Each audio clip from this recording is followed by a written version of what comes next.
been developed by state and provincial agencies in association with the Agency for Instructional Television. Together, serving education.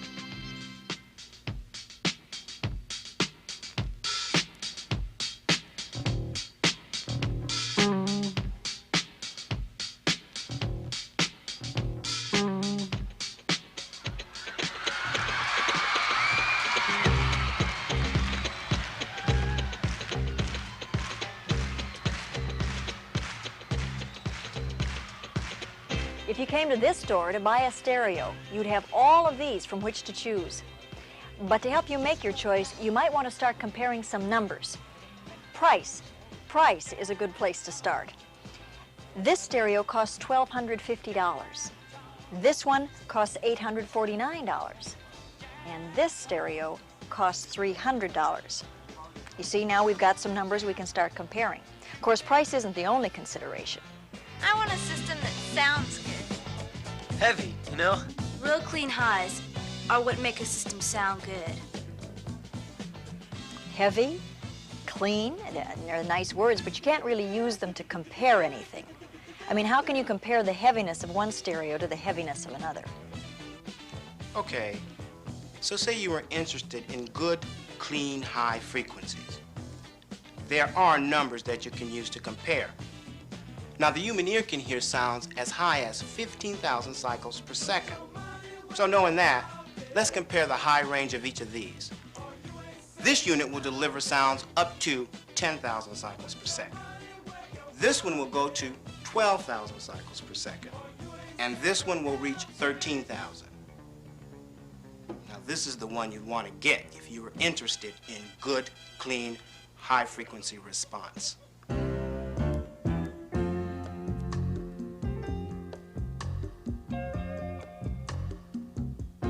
What happens is, a person may buy a stereo because it has fancy lights and buttons. They compare the fancy lights and buttons instead of the numbers.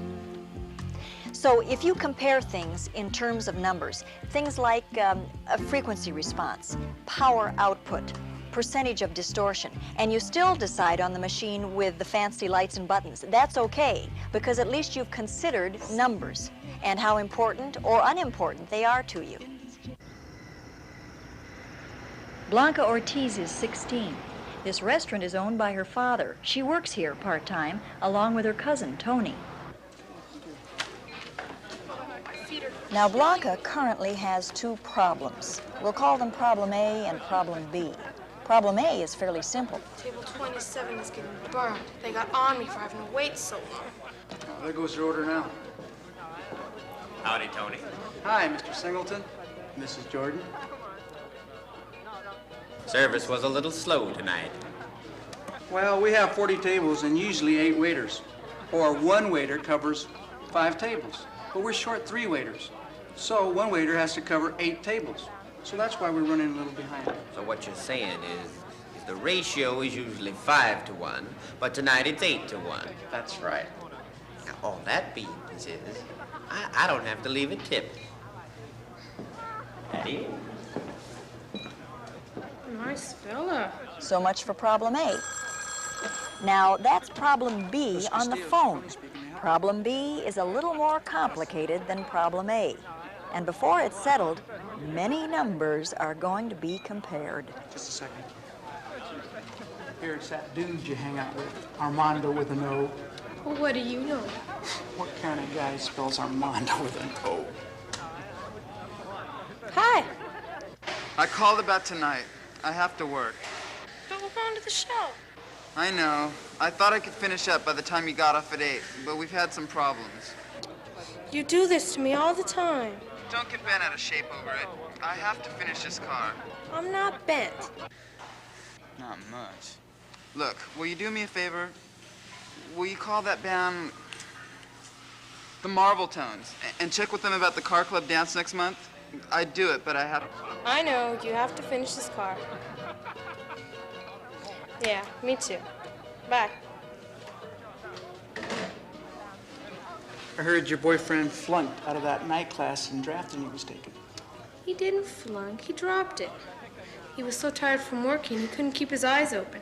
Well, if he had a job that paid more, he wouldn't have to work such long hours. Well, he likes customizing cars, and he's really good at it. But I think people take advantage of him. Every time I hear Robin sing, I hear a telephone ring. Hello, Apollo Jackson speaking. Oh, that's me, Henry Jackson. But I'm changing my name to Apollo. Is this the same Henry or Apollo who has a band called the Marvel Tones? You said it. The best sound in town. Oh, the Palomar Car Club dance? Sure, I think so. How long's the dance? 4 hours, 8 to 12. Okay, we'll charge you $500. $500? Well, that's a lot, Zeus. Oh, Apollo, whatever it was.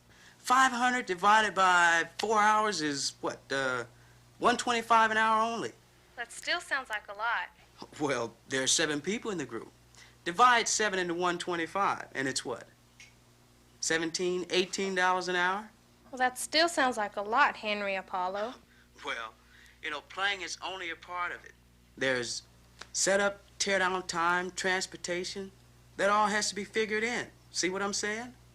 I have to compare the time we put in with what we get paid. When you like your work, it's easy to lose track. First thing you know, you're working for a nickel an hour, some weird thing. Yeah, I see your point. Hello? Oh, no, what? Oh, I was thinking about something else.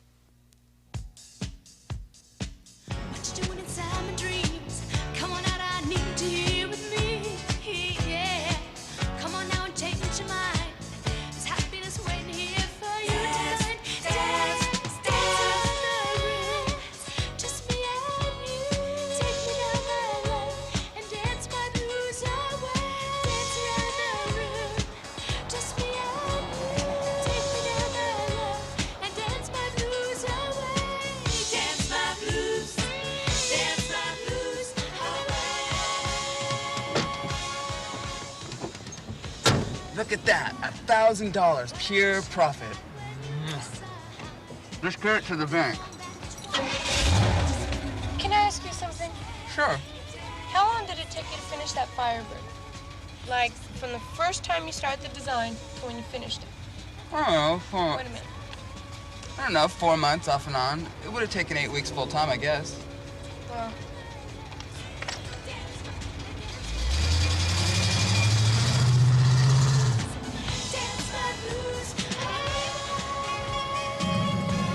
Oh, did you get a hold of that band?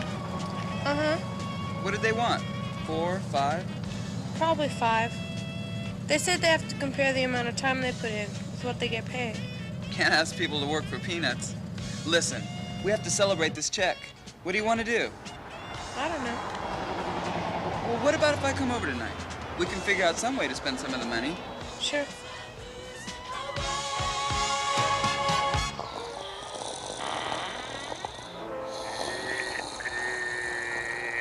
Blanca, Yeah, Mom. it's time for Armondo to go home now. Okay, Mom. Excitement was killing me anyway. And other fine kettles and fish. Well, howdy, friends. We'll be right back to our movie in just a few seconds. But if you are looking to trade your car, this is the place to do it. I want your car. 8 weeks to I have to finish that have it. Firebird. I will do anything to get it. 40 hours a Now, look at week. this car right here. This is power steering, power $320 brakes, into power money. $1,000. $33.52. That's right. You heard it right. $33.52. That's $3,352. I'm not talking about metric dollars. I'm not talking about Canadian dollars. I'm not talking about Norwegian money, nor South African money, nor Asian money. I am talking about good Man. homespun American dollars. Oh, that's You awful. can have this. And remember what we always say down here at Cowboy Bob's. If you have a problem, go see an expert. Will you listen to me, you botanical Bob? You know, Cowboy Bob, Food you wouldn't get. you may have a Not point from there. Jarvis Mushnick.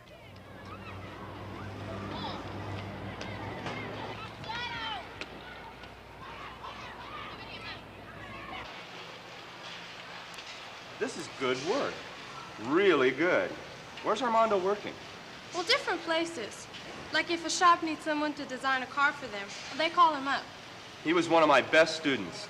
I knew he'd be making a lot of money someday. Well, not that much. He makes about $3 an hour. What, for designs like these? Well, he doesn't get paid by the hour. He gets paid by the job. But if you compare the amount of time he puts in with what he gets paid... Look, if you compare it just to other jobs. Here in the book, look, someone who just does body and fender work is going to make 2, maybe 3 times that much money. You tell Armondo he's not making enough. Not nearly enough. You had no right to do that. What I make is my business. And mine. No, not yours. Yes, mine. Because I care about you. I know you like what you do, but you work too hard at it. You're always wiped out. You know my family needs money. Well, if you started charging people what you're worth, you could help support your folks and not kill yourself in the process. As it stands now, if you compare the amount of work you put in with what you make, you'd be better off working in a car wash. Don't treat me like a fool, Blanca. Get out of the car. I have to show you something.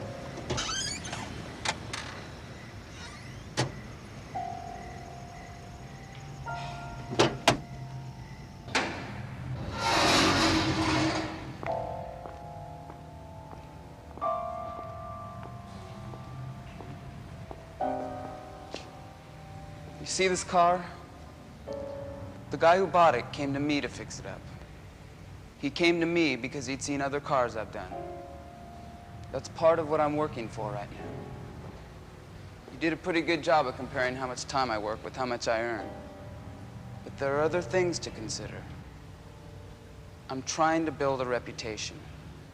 And the only way I can do that is to put in a little extra, so people will start to ask for me by name. Okay, but how do you know the guy who owns this car didn't do some comparing of numbers himself?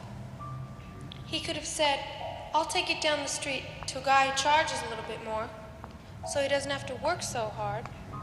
Or I'll take it to Armando Munoz, who's not only cheap, but he's willing to work himself to death. For right now, that's okay.